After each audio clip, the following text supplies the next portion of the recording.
spot when I'm in solitary. You never keep me dollar bills. Why the hell you married? I'm sick of hearing liars, fuck the Jim Carrey. I'm bossing up, pimping, they dead, it's all necessary. Like 7 years, it's time to kill the people, freedom, I'm a predator. Outside my social network, it's a Texas Chainsaw Massacre. Got more money, no damn way. Every time I make it rain, I know I cause a major pain. See me behind, I did it, friend, like Samuel, I'm changing lanes. Fast and slow, that big explain exactly what I studied game. Y'all niggas lost like Nemo. I'm so Robert De Niro. Y'all boys still posted on the block. I'm cashing out casino. So he got game. I just say thank you, Jesus. When you trying to live like right, it's hard to see no way.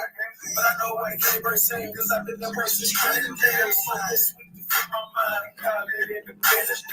What up, my guys? Welcome to another show. Thursday, NBA Talk with Jay, man. We got a couple games here. We got Cavs versus Celtics. We got Mavs versus Thunder as well, man. A ton of info, man. I'm telling you, like these props, it's some of the best ways to attack these games, especially in the playoffs where lines are a lot tighter as well. The way these games are being reffed as well. So there's a lot of value in some of these props, man. Kind of prop J is kind of starting to cook right now, man. I'm just saying, man. I've been seeing these props really nice. Not really been worrying about who's gonna win or lose the game. Don't really care about that, but just kind of been looking at some props, and I feel like I've been seeing it somewhat well, man. But it's all low. I appreciate everybody for tuning in. If you like the show, if you like the info, please hit the like button, subscribe to the channel, all that good stuff. I hope you guys been smacking your bookies up. I hope everybody had a great day, having a great week, man. All that good stuff. But I'm not here to waste your time. Let's get straight into it, man.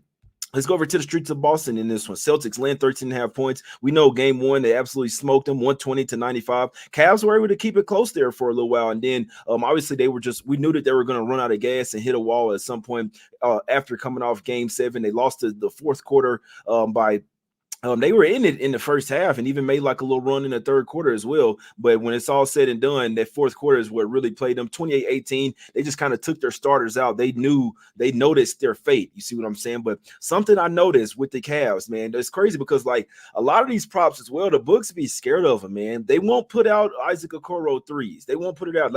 They were letting him shoot.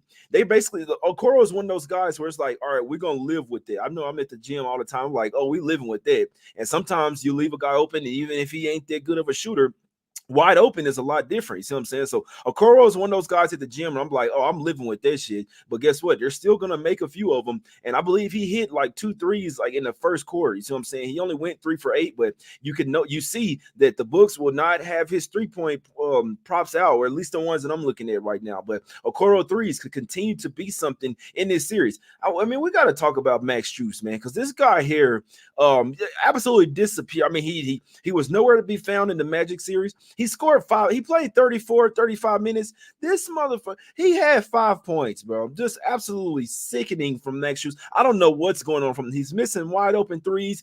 It's probably getting into his head now. It's getting into his mental. If I was him, I'd go up there. I'd be getting up like, it's just different, man. Some people just build different. I'd be getting up 500 threes a day. Like if I'm in a shooting slump and I'm a professional basketball player and you guys brought me here just to shoot threes, I'd shoot 500 threes a day, man, just to make sure I get my confidence back. Just like if there's something wrong with my form, I get in there with the trainers, they got ball boys all around the clock. You see what I'm saying? There's no excuse for you to be on this big of a slump. Not when you get paid that much money, man, but it could be one of those to where he got paid the money and now it's a little bit comfortable. Excuse me. That's like Precious Achua yesterday. You see what I'm saying? Like, I chewed Precious Achua yesterday, but I'm just saying, Max Strus, I mean, shit, his points at 9.5. He might continue to struggle here. It's like that 9.5 seems low for a starter, but my guy's been absolute ass. But I'd be looking at Isaac Okoro on his threes. We know Donovan Mitchell, like he's the best player on the team. He knows it. Like he's kind of just like, everybody get out of my way right now. Like y'all get the fuck out of my way. You see what I'm saying? Darius Garland as well. He's going to have to play a lot better. 14 points is not enough for Darius Garland for them to be competitive in this series, man. But Okoro threes, that's something I feel like could be hitting all series. But what I've been doing lately is targeting these bench guys, man. And they're really going to be scared to put out Sam Merrill.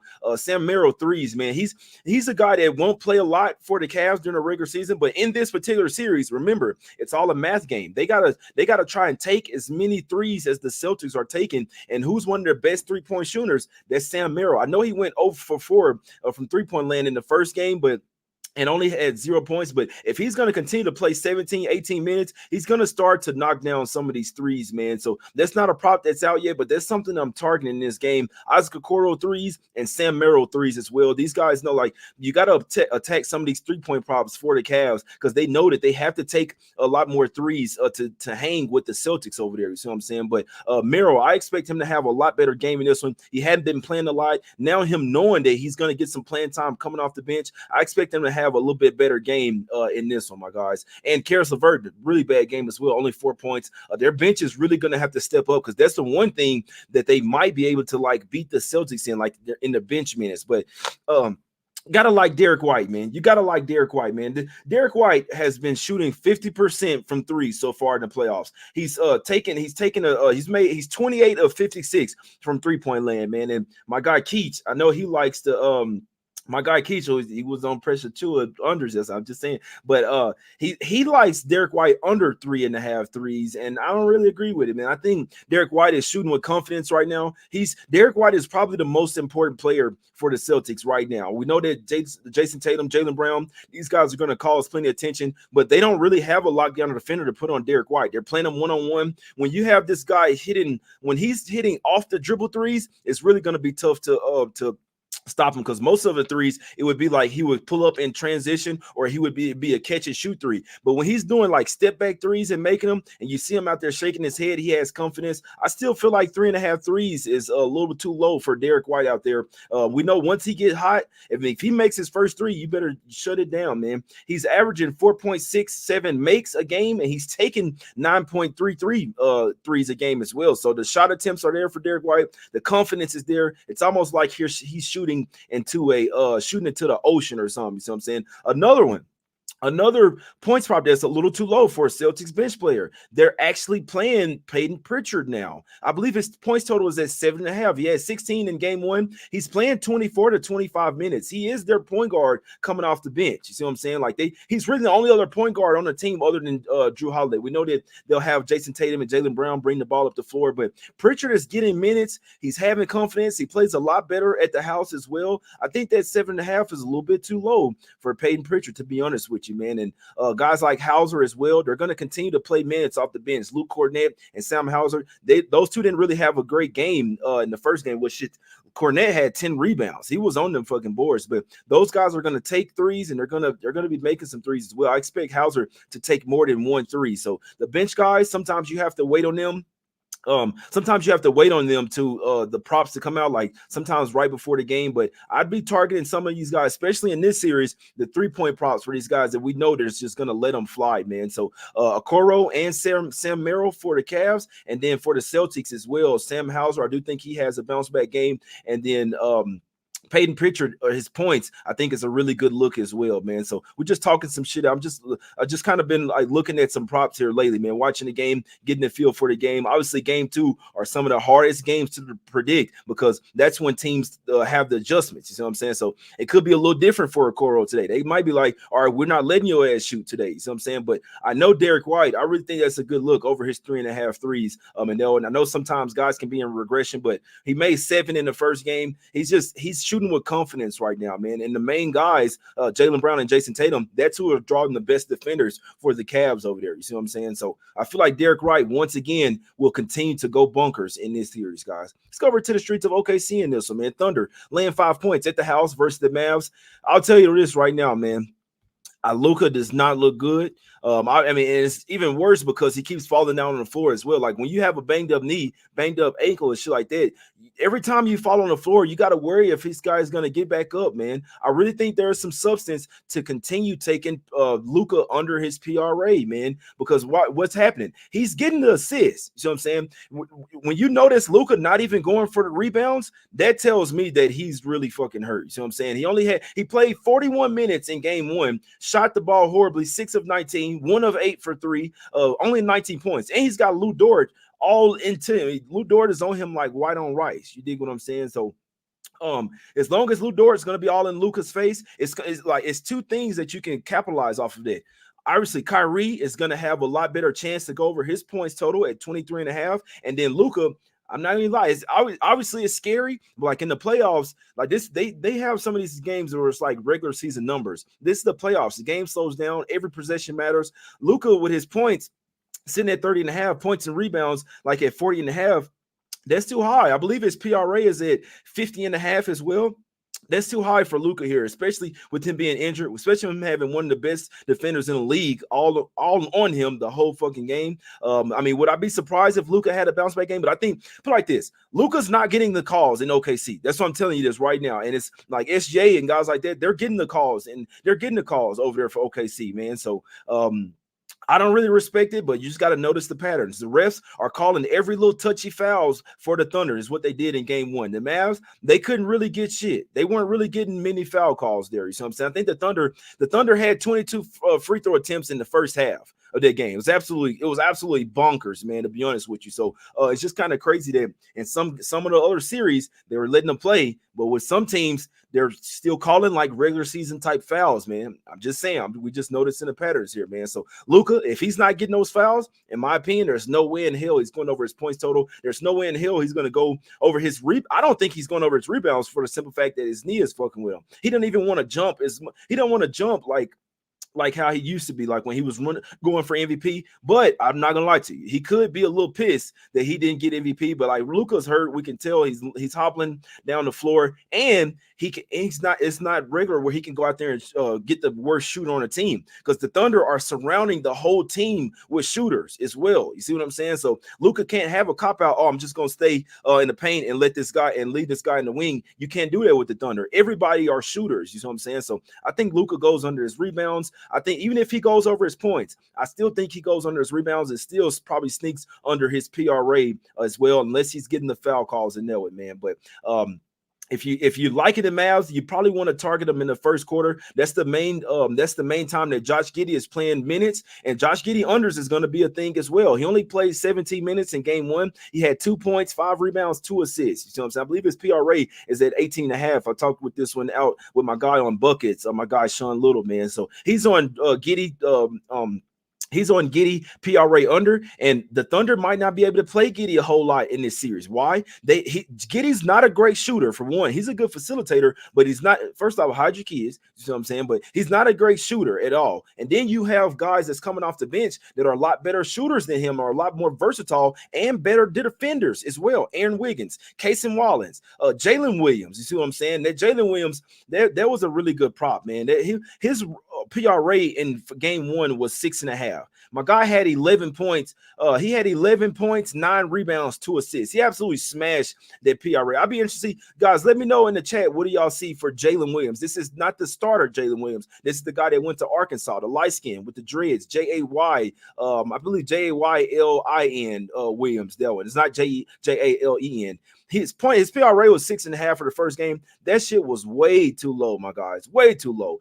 So that's why I say, looking at some of these bench players, I mean, that's where the money is with these props, man. That's just me personally. I think Giddey, he's a starter, but he's gonna turn into a bench player, if that makes sense. They gotta hide him out there, man. Just like you're hiding your kids from him, the Thunder have to hide him from the Mavs out there, man. So under his PRA, Josh Giddey under his PRA is a really good look. And then Jalen Williams, once again, I don't know what they bumped it up to, but it still might not be enough, man. It still might be enough. 3.5 points. I don't know PRA. What are they saying? Daniel Gafford over 19.5 PRA. I can see that. Let me see. 8.5 for Williams. I still like it. They have to play Williams because he's like their main. He's like their power forward / center coming off the bench. Over 8.5 is still too low for Jalen Williams. Like, these guys are at the house. They're playing with confidence. They got the home crowd behind them as well. They're getting, like I said, they're getting the foul calls as well, man. So that's why the Mavs are so flustered on the road. They're not dealing well with the crowd, and the Thunder got shooters. These role players playing a lot better at the house. That 8.5 PRA is still way too low for Jalen Williams. Like, he had 22 in the first game, man. You see what I'm saying? That's still way too low. I might have to hop on that, to be honest with you. But yeah, Gafford over his rebounds. I see y'all in the chat. That's still a really good look, man. He only played 27 minutes, still had 16 points and 11 rebounds. You see what I'm saying? And he got into foul trouble he got into kind of sort of some early foul trouble as well. My guy had 5 blocks out there. Gafford was low key going crazy, man. I'm not gonna lie to you. The Mavs are probably play a whole lot better at the house, but I'll tell you this right now. Tim Hardaway Jr. better not see the floor tonight. And that reminds me, another thing, you got to look at Josh Green over his points, because if Tim Hardaway Jr. plays less minutes, that's more. They got to play. I don't care if you're playing Hardy out there. You got to play Exum, you got to play Josh Green, and you got to play Hardy. Tim Hardaway Jr., I'm sorry, my guy. It's over for you, bro. My guy went out there and played 17 minutes, 1 of 5 from the field, 0 of 4 for 3, 2 points out there, 2 rebounds. And if Tim Hardaway Jr. is not making threes, he has no place on the floor. I better not see this guy tonight. If Jason Kidd knows something, if he knows anything, he should not play Tim Hardaway Jr. Play Dante Exum, play Josh Green, play Hardy out there. Tim Hardaway Jr. is just not like, come on, bro. He needs to stop. He needs to ride the bench, get the water ready, bro. Play water boy or something, man. Play that bench role for the team. You see what I'm saying? But better not see Tim Hardaway Jr. out there. He's coming back from the injury. My guy looked absolutely horrible out there. I know that Josh Green was a -20, but I feel like he'll have a little bit better game here. His points total is at 5.5. I think that's too low. If Josh Green's going to continue to get 25, 26 minutes, he's going to take those threes. They're going to leave him open from 3. 2 threes, Josh Green is over his point total there. So me personally, targeting these bench guys, man, with these low-ass PRAs, I think that's the look, man, because like this is the playoffs. You got to spread the wealth. These guys are focusing in on guys like Luka, on Kyrie, which I still think Kyrie goes over his point total tonight, but Luka, I would actually bet under his point total. I would bet under his total. I would bet under Luka's rebounds. I would bet under Luka's PRA. When they get to the house, it's a different story. He's probably going to get some calls, but I know he didn't get the MVP, but Luka's banged up right now. We got to be honest with ourselves. The 15.5 PRA is way too high, my guy. So that's the show, man. That's the show. And that Gafford rebounds, like 6.5, 7.5. I think it says 7.5. Could be a really good look as well. My guy 201 Lifestyle says he likes Luka over PRA. In there way. You see what I'm saying? So hey, go with what you know. You might have a different feel than me, but I know me personally, I feel like he looks a lot banged up, and then I'd be looking towards Luka maybe when he's at the house, to be perfectly honest with you. See what I'm saying? The basketball guys owe us a healthy Luka for the playoffs. Remember, he's been hurt for a while here. He says, what about Aaron Wiggins?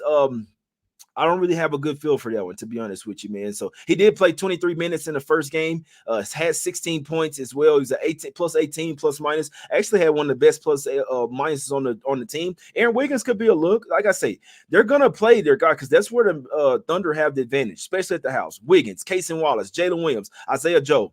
They really have the better bench here. See what I'm saying? I don't necessarily expect them to play that well on the road, but at the house, that's where these guys are comfortable at. I feel like you look towards the bench guys. Adrian's Garden says locks. The lock is to not bet. That's the only lock that you'll ever get. That's a lock that you keep your money into your pocket, my guys. So a lot of great looks on the card today, my guys. Like I say, for that Cavs Celtics game, I think some good looks are Derek White over his threes once again, Jason Tatum over his rebounds, Sam Merrill over his threes. I know they might not even put that shit out. You see what I'm saying?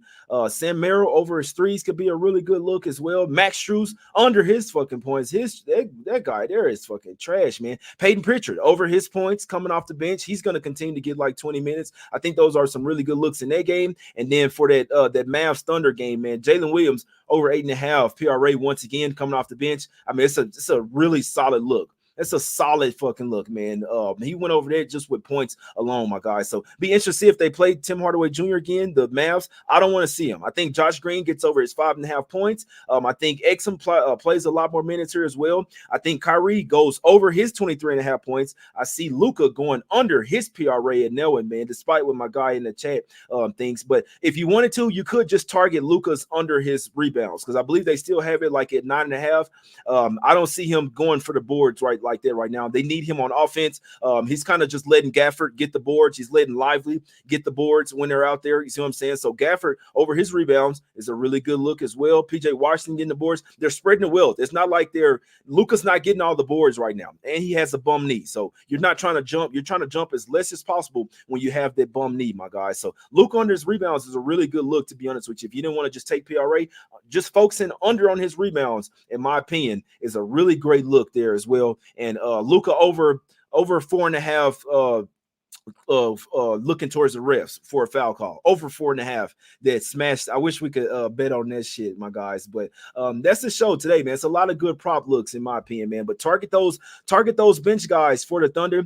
Like Josh Giddey is going to turn into a bench guy because he can't shoot and he's bad on defense. So under his PRA is a good look. Jalen Williams over his PRA is a really good look, and Aaron Wiggins as well are some really good looks there, my guys. So like I say, target some of these player props. I mean, if you're betting on who's going to win, hey, best of luck. I hope you cash, you see what I'm saying? But it's just something that I'm kind of pivoted away from. These props have been cashing out, you see what I'm saying? So I appreciate y'all for tuning in, man. It's all love. Notice the patterns. Watch these games, man. A lot of these guys are banged up right now towards this point of the season. So just watch the game, see what you get in the field for. The role players play a lot better at the house. And then obviously if the Mavs do lose this game, you already know. You see what I'm saying? If you know, my guys. But you got it. Sometimes you got to get on it earlier. But if the Mavs lose this game, go down 0-2. You already know what I'm doing, my guys. It's all love. I appreciate y'all for tuning in. Hope y'all have a great day. I hope you smack the fucking bookies up no matter what you bet. I hate the fuck. I got to do a shirt saying, it's us against bookies. I hate the fucking bookies, my guys. It's all love. If you like the show, if you like the info, hit the like button, subscribe to the channel.